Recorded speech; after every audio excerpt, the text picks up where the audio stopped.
सुप्रभात सभी को। आज हम दूसरा अध्याय क्षितिज के गद्य खंड में से लेके प्रस्तुत हैं, जिसमें हम रामवृक्ष बेनीपुरी जी का बाल गोविंद भगत जो अध्याय है उसका अध्ययन करेंगे। सर्वप्रथम हम लेखक परिचय के अंतर्गत देखते हैं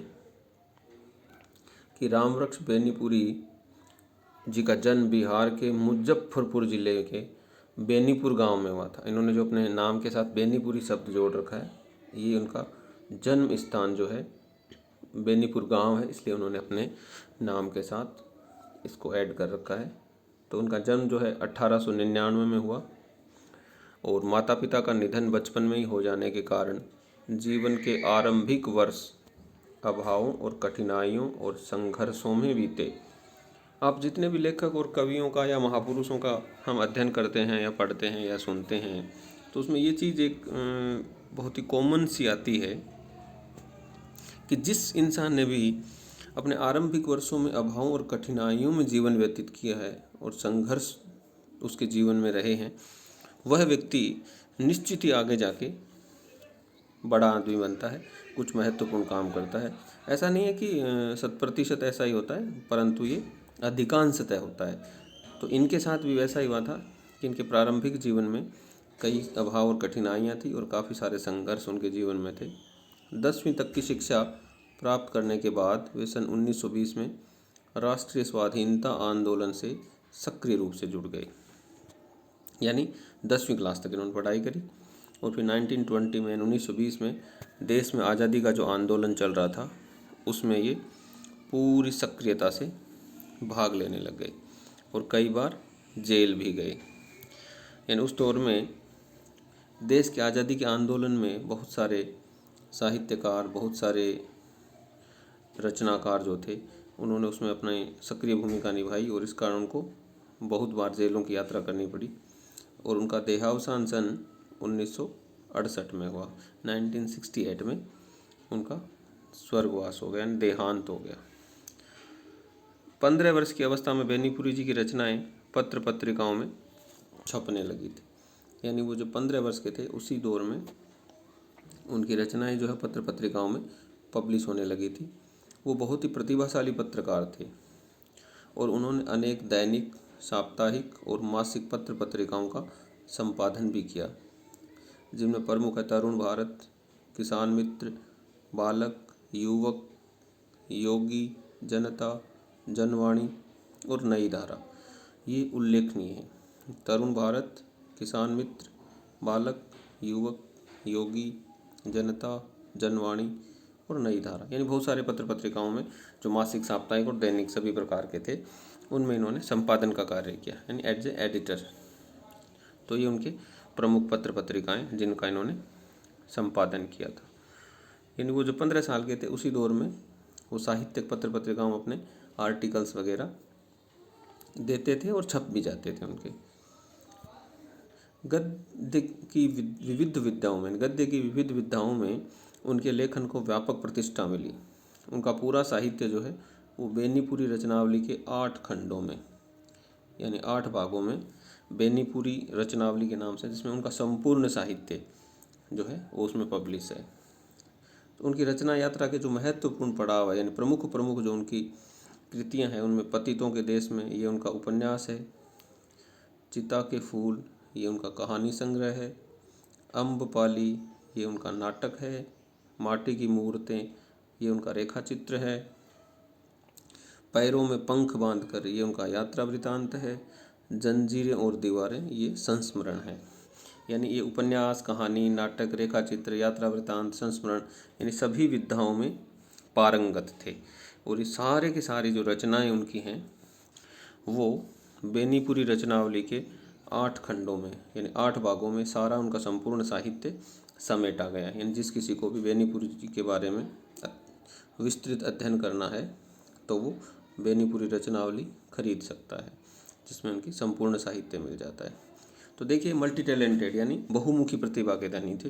इन्होंने उपन्यास भी लिखा है, कहानी भी लिखी है, नाटक भी लिखे हैं, रेखा चित्र भी लिखे हैं, यात्रा वृतांत मतलब जहाँ पे लेखक कहीं पे यात्रा करने के लिए गया, तो उस जर्नी को उसने, उस यात्रा को उसने बताया है कि उसमें बेसिकली ये उसमें उस यात्रा के दौरान तो जो भी समस्याएं, कठिनाइयाँ, दिक्कतें, या उनको क्या उससे लर्निंग मिली, क्या सीख मिली, क्या देखा, वहाँ का क्या सामाजिक परिवेश था, कैसा खान पान था, कैसी संस्कृति थी, ये सारी चीज़ें उस यात्रा वृत्तांत में जो होती है वो साहित्यकार अपने शब्दों में प्रस्तुत करता है।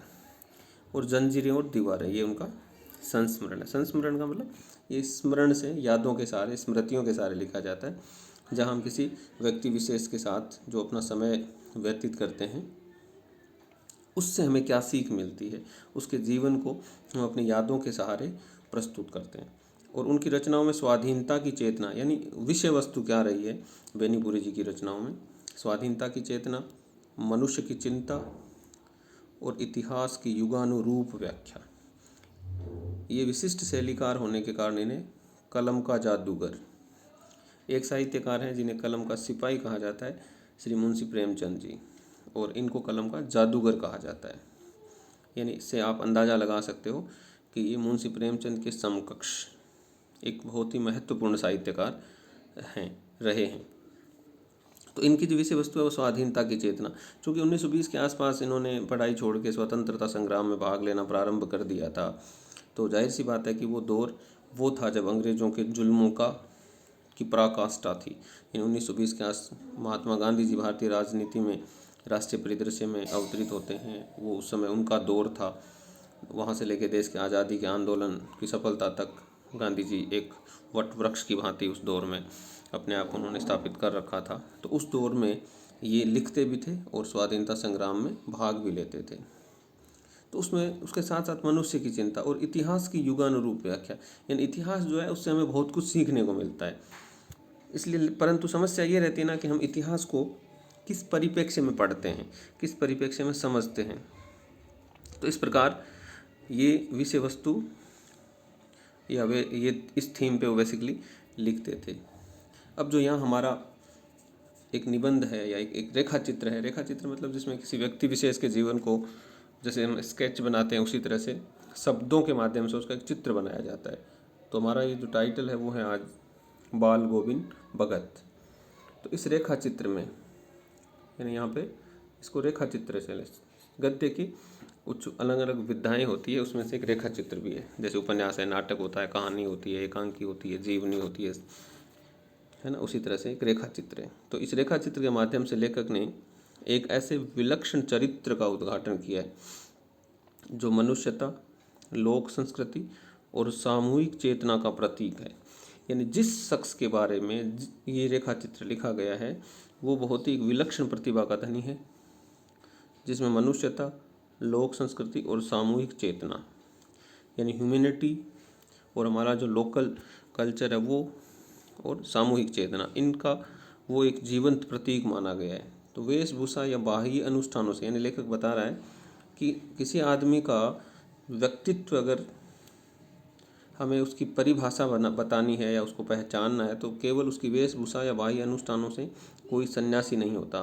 सन्यास का आधार जीवन के मानवीय सरोकार होते हैं। यानी किसी को सिर्फ वल्कल वस्त्र यानी भगवा वस्त्र पहनने से, कानों में छेद करवाने से, कुंडल पहनने से या घर परिवार त्याग देने से ही कोई सन्यासी नहीं हो जाता है। सन्यास का जो मूल आधार है वो मानवीय सरोकार है, यानी उस इंसान के हृदय में मनुष्यता के प्रति क्या सोच है, क्या धारणा है, क्या अवधारणा है, क्या उसकी योजना है, वो मानवता की किस प्रकार से सेवा कर सकता है। मूलतः सन्यासी का तात्पर्य सत्य धन्यासी से बनता है, यानी जो सत्य के रास्ते पर चलता है वो सन्यासी कहलाता है। हालांकि आजकल इस सन्यासी परिभाषा के साथ बड़ा खिलवाड़ किया जा रहा है और बहुत सारे सन्यासियों ने तो इसको विकृत भी कर दिया है, परंतु वो मूल परिभाषा नहीं है। तो मूल परिभाषा होता है कि सन्यासी वह नहीं होता है जो वल्कल वस्त्र धारण कर दिया या बाह्य अनुष्ठान कर दिया, पूजा पाठ में भाग लेता है, मंदिर या कहीं पे भी आश्रम में रहता है, तो वो सन्यासी है।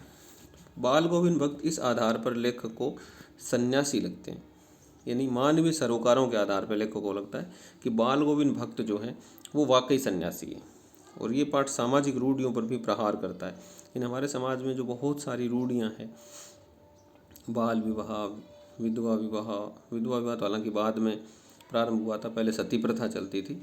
तो ये जो थी वो सारी की सारी चीज़ें जो है इस देश को विकृत कर रही थी। तो उन सामाजिक रूढ़ियों पे लेखक ने प्रहार किया है। और इस रेखा चित्र की एक विशेषता ये है कि बाल गोविंद भगत के माध्यम से ग्रामीण जीवन की सजीव झांकी देखने को मिलती है। यानी ग्रामीण जो जीवन होता है, ग्रामीण जो परिवेश होता है, उसकी एक सजीव झांकी हमें देखने को मिलेगी कि रहन सहन, खान पान, बोल चाल, है ना, रस्म व रिवाज, रीति नीति, ये सारी की सारी जो ग्रामीण संस्कृति में मिलती है वो सारी की सारी इस अध्याय में भी हमें देखने को मिलेगी। तो आज हम बाल गोविंद भगत रेखा चित्र का संक्षिप्त परिचय और रामवृक्ष बेनीपुरी जी का लेखक परिचय इतना ही पढ़ेंगे। शेष जो अंश है यानी ये अध्याय जो बाल गोविंद भगत जो रेखा चित्र है उसका हम अध्ययन करेंगे कल। तो आज के लिए बस इतना ही। आशा करता हूँ कि आपको ये समझ में आया होगा। धन्यवाद।